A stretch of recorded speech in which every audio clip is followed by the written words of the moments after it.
Okay, I'm gonna double them, but give me more volume in the headphones. Loud as possible without killing. I got it now. I got it. Watch out now. I got it. Hold on now. I got it. Play the beat. Okay, let's get serious. First of all, it's not a joke. It's very serious. Christmas album, Merry Christmas, Feliz Navidad. We just want to send this out to my man right now. Tell me, how do you pronounce your name? Tupac. Tupac. Remember, like two and Pac like pocket. You won't go wrong. Just Tupac. Good. Looking good.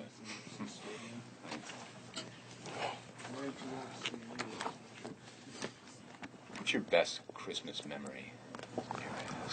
Let me see. When I thought we didn't get any gifts for Christmas, I was in Baltimore. I thought we didn't get nothing. There was a knock on the door. My sister's principal from her school came, and they had like this charity, whatever, where they give like the turkey to the poor family on the block. We was the poor family. So we got this turkey. I got some cheap boots. You know, got little cheap trinkets. But on Christmas, you want as many trinkets as possible. And so I got a whole bunch of little tiny things. It was cool. We got free cheese, free beans, free butter, free everything. All that little government surplus stuff. But on Christmas, you need it. I mean, as opposed to us having an empty refrigerator, empty nothing. So I just remember when it first came, you know, and it's always like a Christmas carol playing around Christmas time on somebody's TV. And I just remember that first feeling, like really feeling like, you know, dang, this is Christmas. You know, this is like the give thing. The give thing. That's when I used to feel the sorriest for my mother. It's because there was no man there, you know, and this is a woman, my mother. She had to tell us, you know, she had to make it like Mary, and there was nothing there. There wasn't even regular dinner, let alone Christmas dinner, you know, and she had to, like, explain to us how, like, I mean, it's so hard to sell that all we need is each other's speech, especially when your stomach hurts, you know, and she's telling us that as our stomachs go, she's going, all we need is each other. It's meat. But I thought it was just so beautiful how she just would be strong and she would do it. And she would never use that time to go, your fathers are really jerks, you know, they really left me here. But they did. Our fathers really did leave her. And our fathers, like my father, my sister's father, different fathers, but they really did leave us. And, you know, they didn't call on Christmas to help my mother explain why the hell we ain't getting no gifts. They was just like, you know, with they woman, wherever they was, being big shotty, being Santa Claus to somebody else's kids. And so, I mean, no love taken from my father, God rest his soul, but, I mean, I got it. He better not expect nothing big on Christmas. Tell me about some of the special things that someone growing up in the inner city and in your situation deals with. Okay. Man, it's like, that's deep. It's like, when you're born, usually you're born into a dynasty or an empire, right? You're born like as a junior or, you know, following in your father's footsteps. You always tell your father, he did this, or your father, or your grandfather, he did this, or we got this, or the family heirlooms. There's none of that in the outer city. I call it the outer city because we left out. There's nothing. We don't get any family heirloom, the family crest, all that stuff that you would think is so important was meaningless. Because I mean, come on. Our family crest was cotton. You know what I'm saying? It's like, man, it's like the only thing we can really leave behind is culture, is music, you know, and dignity and determination. That's what we had. So it's like, I feel as though I'm cheated because instead of me fulfilling my prophecy, I have to start one. Instead of me, you know, doing a good job and carrying on the empire, I have to build one. And that's a hell of a job for a 21-year-old. You know what I'm saying? That's a hell of a job for any youngster, male or female, to have to build an empire for your family. You know what I'm saying? And it's like, especially when the odds is that, you know that somebody else who lives in the inner city, the real inner city, suburbia, who, when he's born, I mean, 16, he gets a car, automatic. You know, there's money in the bank for college. You know, it's Christmas, go to vacation somewhere. Our vacations was down the street, cross town, grandma's house. You know what I'm saying? That was the vacation. Or, you know, or jail.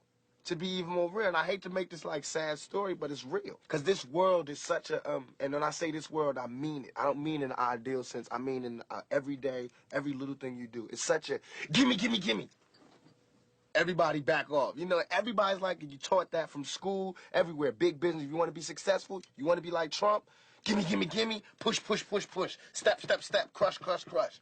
That's how it all is. And it's like, nobody ever stopped. Just, you know, I feel like, instead of us just being like, slavery's bad, slavery's down, bad whitey, bad whitey.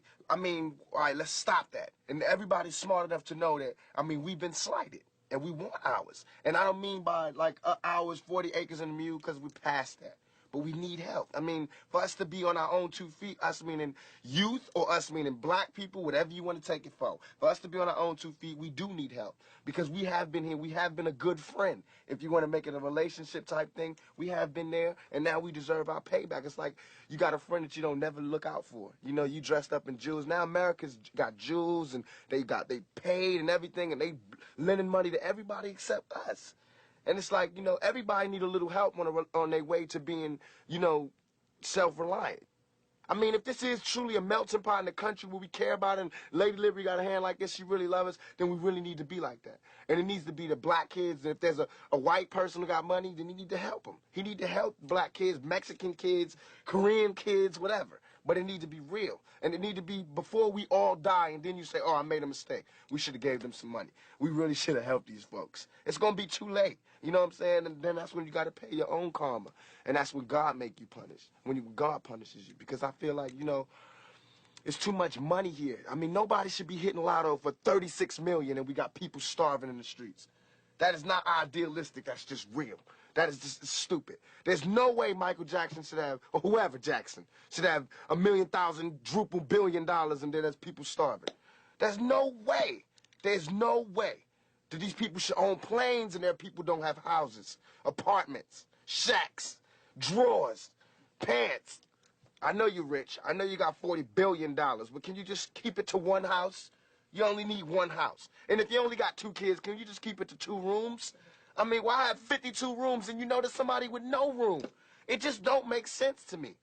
It don't. And then these people celebrate Christmas. They got big trees, huge trees, all the little trimmings. Everybody got gifts, and then somebody's starving. And they're having a white Christmas. They're having a great Christmas, eggnog and the whole 9. That's not fair to me. I think that when there's hopelessness, people revolt. Because it's like there's nothing else. Like, you know, it's like we're going, is America going to help us ever? You know, because, I mean, we know for a long time they haven't. Are they ever? And it's like all these things are showing us no. And you know there's somebody going, no, they're not going to help you. No, they're not going to help you. And then, of course, we seeing, no, they're not helping us. All BS aside, it all comes down to we got to survive. I mean, even warriors put their spears down on Sundays. We got to survive here in this country. Because I'm not going back to Africa.